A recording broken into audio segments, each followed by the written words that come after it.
There are places where silence speaks louder than words. The Andes are one of them. Here the air is thinner, thoughts move slower, and the past feels closer than the present. When you stand among the stone walls of Machu Picchu, a strange feeling emerges.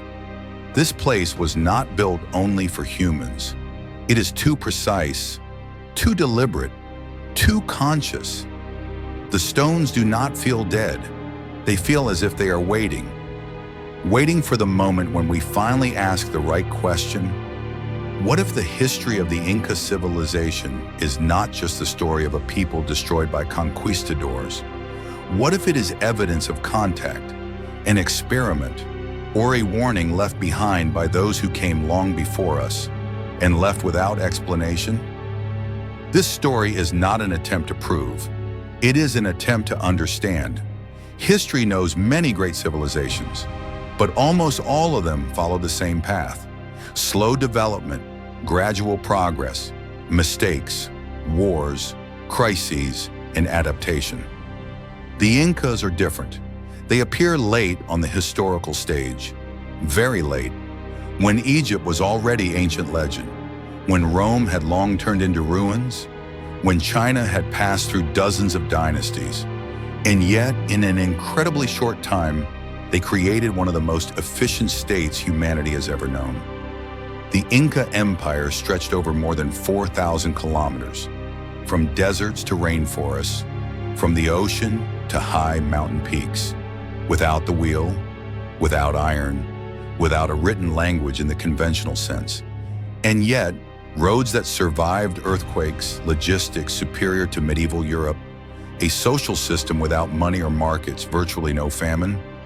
This is not just rare, it is a violation of historical logic.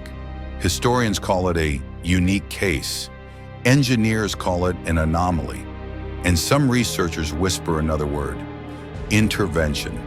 Any archaeologist can explain how the pyramids were built. Any historian can describe how Rome functioned. But when the conversation turns to Inca architecture, there is a pause. Sacsayhuamán, Ollantaytambo, Machu Picchu, multi-ton stone blocks fitted together with precision that modern factories would envy.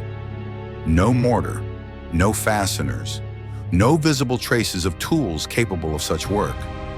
Engineers admit, even today, reproducing this would be extremely difficult. But the Incas did not do it once. They did it everywhere. And most importantly, the same way, as if they were using one method, one technology, one instruction. Spanish chronicles contain strange accounts. The locals claim that stone could become soft. The Spaniards laughed. Later, scholars shrugged. But the idea never disappeared. Legends speak of a plant, of sound, of vibration capable of making stone lose its hardness. Modern physics knows this. Ultrasound, frequency, resonance can affect matter. But the Incas had no instruments. Unless they used technology they did not fully understand, like a primitive using a smartphone without knowing what electricity is.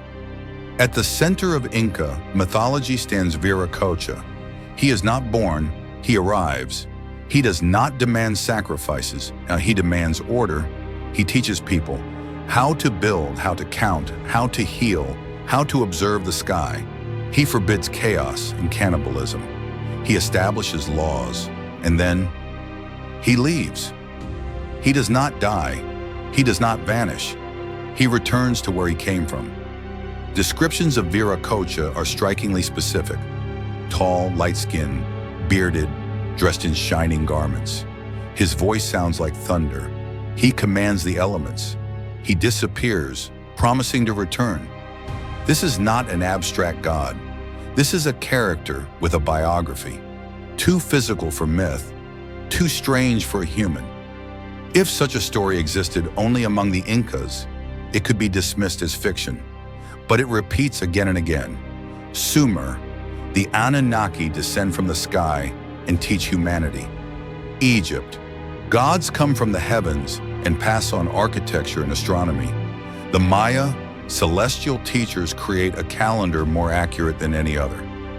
India, Vimanas, flying machines of the gods, different eras, different continents, different languages, yet the same structure: arrival, teaching, departure. Coincidence, or fragments of the same story told in different voices? The Incas did not simply look at the stars, they read them. Unlike other civilizations, they focused not on the stars themselves, but on the darkness between them. Constellations formed not by light, but by the absence of light. Dark constellations, shadow figures. They built cities according not only to the sun, but to the Milky Way. For them, it was not a galaxy, it was a road. Machu Picchu is aligned with celestial markers with astonishing accuracy. Temples are positioned as if they mirror the stars themselves. This is not symbolism, this is engineering precision. The Incas performed complex surgical procedures, cranial trepanation with a high survival rate. They understood anesthesia, antiseptics, rehabilitation. Without medical science as we know it, they cultivated hundreds of potato varieties. They created storage systems that preserved food for decades. Without chemistry, without biology, without laboratories, knowledge did not evolve.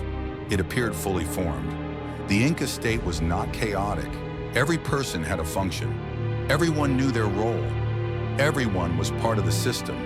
There was no money, no markets, no private property in the modern sense. And yet the system worked, like a perfectly tuned algorithm. This society does not look like the result of spontaneous evolution. It looks like the implementation of a model. When the Spaniards arrived, the Incas were powerful. They outnumbered the invaders. They knew the terrain. Their system was functioning, and yet they fell.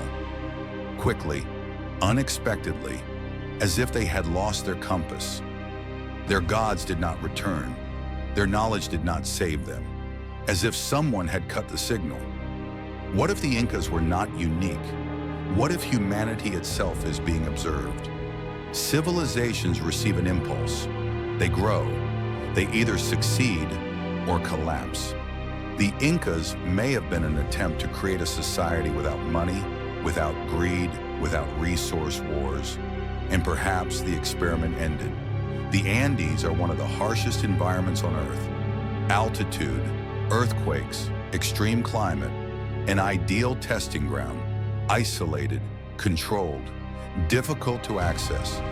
If someone wanted to observe the development of a society, there could be no better place. There are no ships, no devices, no direct evidence, but there is architecture, mythology, astronomy, sudden appearance, and disappearance. Sometimes the absence of evidence is itself evidence. Today we search for life in the universe. We listen to space. We hunt for signals. We build telescopes.